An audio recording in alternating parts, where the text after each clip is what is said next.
Good morning, everybody. I want to provide a media update today on a few items. The first is the city's emergency rental assistance program.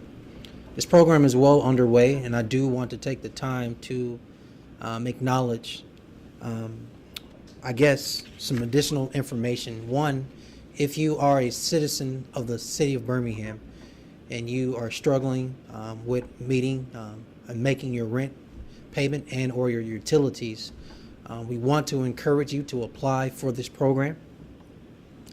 So far we've had over 1,300 plus applicants apply, and I want to remind everybody all your forms must be completed to successfully have an opportunity to receive resources. If you need additional information, I want to encourage you to go to birminghamal.gov/rent help. Again, that's birminghamal.gov/rent help, RENTHELP. And or you can call 844-287-1250. Again, that's 844-287-1250. This program is being led by the Department of Community Development under the leadership of Christopher Hatcher, as well as our external partner, the Alethea House. We're grateful to both, and we will continue to work with Pro Tem of the City Council, Wardine Alexander, who's over the Utilities Committee, to communicate to our citizens about this opportunity for those who need help to apply or need assistance. So for those who are hearing this, please share this information with anyone that you know of that may need some help. Some additional information related to crime. The Birmingham Police Department continues to address gun violence in the city through multiple efforts. Just last week, we continue to provide updates. So last week, 49 illegally possessed firearms were taken off the streets last week. And so far this year, that number continues to increase for a total of 977 illegal guns taken off or removed from our streets this year. We are less than half the year away, and we're already at close to 1,000 illegal guns removed from the city of Birmingham. I also want to remind everyone of the Crime Stoppers rewards for anyone with information that leads to an arrest and the death of 2-year-old Major Turner and 32-year-old Ariel Yarborough. Major was shot in February, and Ariel was shot in Patton Park on Easter Sunday. The number to call Crime Stoppers is 205-254-7777. Again, that phone number for Crime Stoppers, if you have any information leading to the person or persons that caused the death of these two innocent people, please call 205-254-7777. The reward for information in Major's shooting is $5,000, and the reward for information in the killing of Ariel Yarborough is $18,500. In addition to that, I want to provide you all with some information related to a neighborhood revitalization update. Just a few quick points. One is that I'm pleased with the latest neighborhood revitalization efforts on the eastern side of town. Just today, thanks to the City Council, there's been approval of right at $400,000 for the demolition of Banks High School. This demolition will begin later this summer over in the Southeast Lake neighborhood area. In addition to that, in cooperation with the neighborhood leadership in Huffman, under the leadership of Ted Debro, the Transportation Department has been in constant contact with supporting citywide traffic calming initiatives. The council approved more additional speed bumps in that neighborhood area today, actually. And the last note on neighborhood revitalization, completion of the resurfacing of Oporto Madrid should be complete very, very soon. One last note before we open it up with questions. This afternoon, I'll provide an update to the council on the American Rescue Plan. The first $74 million payment of a total of $148 million in recovery funds was received yesterday. The initial federal guidance on how the money will be spent was also provided yesterday. Our team is reviewing a very long document. It's 151 pages, and we look forward to providing more detail in the coming days, and we look forward to engaging the council this afternoon and communicating more about this monies received to put Birmingham and our citizens on a better footing. With that, I'll yield it back to Rick, and we'll take any questions you may have. Thank you, Mayor, and we will open up the call lines just where folks aren't stumbling over each other on this line. I'll just call you out. If I don't call on you, let me know before we wrap up. WVTM, I believe you're on the line. WVTM? Yes, I'm here. WVTM. Mayor Woodfin, recently there has been a organization, the Black Lives Matter organization, calling for you to resign after what happened to Desmond Ray. I wanted to know if you had any comments regarding their demands towards you. Let me see if I can go big picture in addressing your question. The first thing is the sentiment I have every day when I wake up is, and I think I know the chief of police shares the same sentiment, that when our police officers interact with citizens and our citizens interact with Birmingham police officers, is that we want everyone to go home safe, the citizen and the police. And in this situation on that night in question, which I believe was also Easter night, unfortunately that did not happen. And I do, as I've stated before, want to acknowledge to the family of Desmond Ray my condolences for the loss of their family member.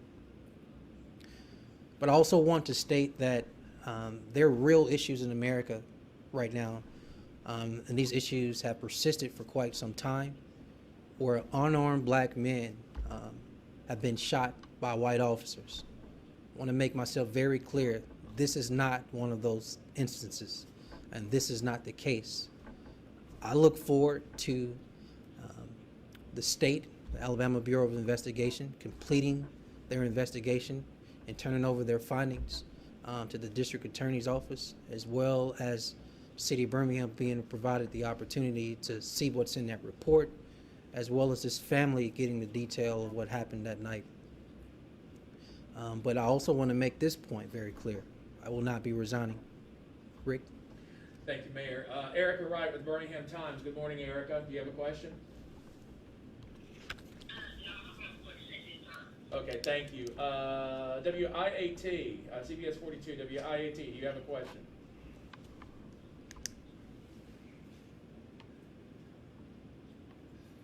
Okay, let's move on to our next WB. I know we've got WBHM. WBHM, do you have a question? Hey, yes I do. Hey, Mayor Woodfin, it's Miranda Fulmer with WBHM. We are just curious about mask mandates, citywide mask mandate. It's set to expire in a couple of weeks. We're just wondering if you plan to ask the City Council to extend it. As of today, I do not plan to ask the City Council to extend the mask ordinance. All right, thanks a lot. Thanks a lot, Miranda. WBRC, are you on the line? WBRC. And WBMA, ABC 3340, are you on the line? All right, there's a chance, I'm looking at the number of calls, there's a chance I'm missing somebody. Is there anybody else on the line? Could you identify yourself and ask your question? Hey, Rick, this is Greg Garrison with AL.com. Hey, Greg, my apologies for not calling on you. There, go ahead. Yeah, no problem. Hey, I just wanted to ask the mayor if he can get specific on the amount of money. Was it $74.41 million that they got deposited yesterday from the federal government? And does he have any more specifics on how he wants to spend that money? That's correct, Greg. You got the number correct, the 74+ million. Half of the 148+ million were set to receive over a 2-year or 1-year period. As stated, the initial guidelines came down yesterday. That document is 151 pages we received yesterday afternoon, so we have not had those guidelines 24 hours yet. I'm hesitant to say what I want to do versus what I can do. And what I can do will be in consultation and cooperation with the city council on behalf of the citizens of Birmingham. And so what I first want to do is make sure our team engages our federal lobbyists, so we know the rules of what we can and cannot do with this money. Second thing I want us to do is be sure we share that communication in real time with the city council, and so there are no gaps in expectations and the rules of what we can and cannot do. Once all that's collected, once we go through this 151-page initial guidelines, I think that puts us in a better place to over-communicate to the community of this is what we can do and this is what we plan to do with those resources to stimulate Birmingham and get people back to where they were pre-COVID. And Greg, just a reminder, this is Rick, just a reminder, the council will be talking with the mayor this afternoon. I'll follow up with you if you have any questions about how to access and listen to that conversation as well. Are there any other questions on the line? Is there anyone we haven't called, or is anyone with a follow-up? We've got time for a couple more questions. Anybody else? Hey, Rick, it's Miranda again. I would love to ask another question. Go ahead, Miranda. Thank you. So, Mayor Woodfin, following up on a couple of different things, the gun violence, you mentioned that there are a lot of illegal guns that have been confiscated. It may be a better question for Patrick Smith, Chief Smith, but do you guys have any idea where these illegal guns are coming from? Is it, imported from other states? Is it from like a robbery of certain stores? I'm just curious as to where these guns are coming from, if you have any intel you could share.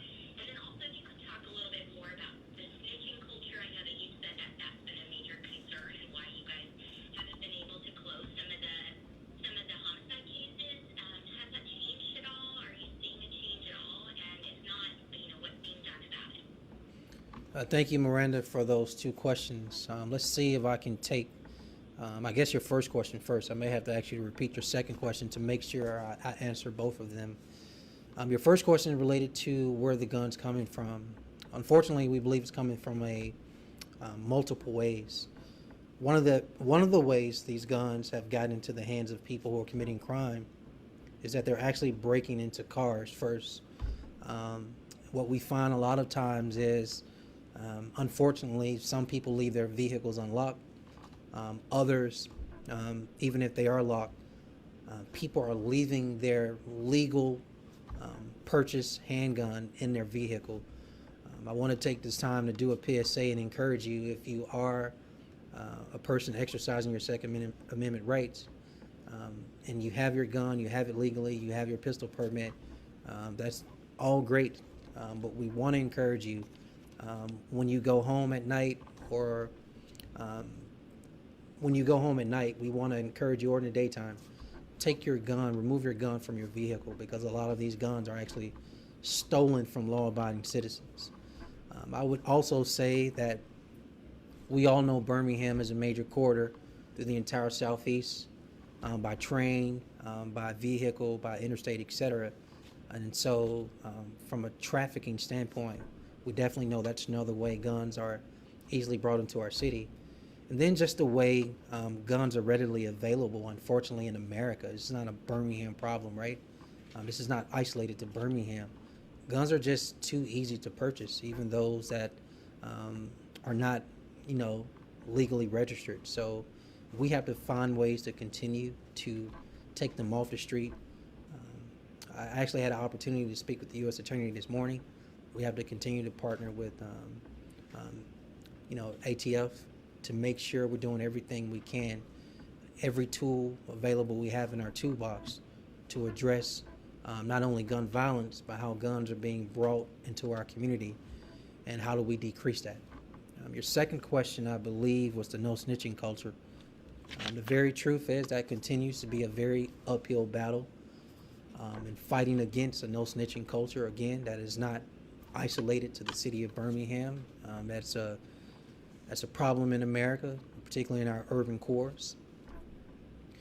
But Miranda, I'm also reminded that I believe attached to no snitching is individual citizens who actually do have credible information, but they have legitimate fear, honest fear and coming forward for fear of their life or fear of retaliation. They do live in some of these same areas, the same neighborhoods. And so what I have said before, I'll say again, I think it's extremely important that when we talk about, witness protection programs, it's always at a federal level, but those same resources are not necessarily at state and local level. And we need additional tools and resources to protect those witnesses who do want to come forward. And so part of us blunting the no snitching culture is finding ways to support those who do want to come forward and making sure we keep them protected. And that is something that we are aggressively working on. All right, thanks everybody for joining us today. If you have any follow-up questions, please contact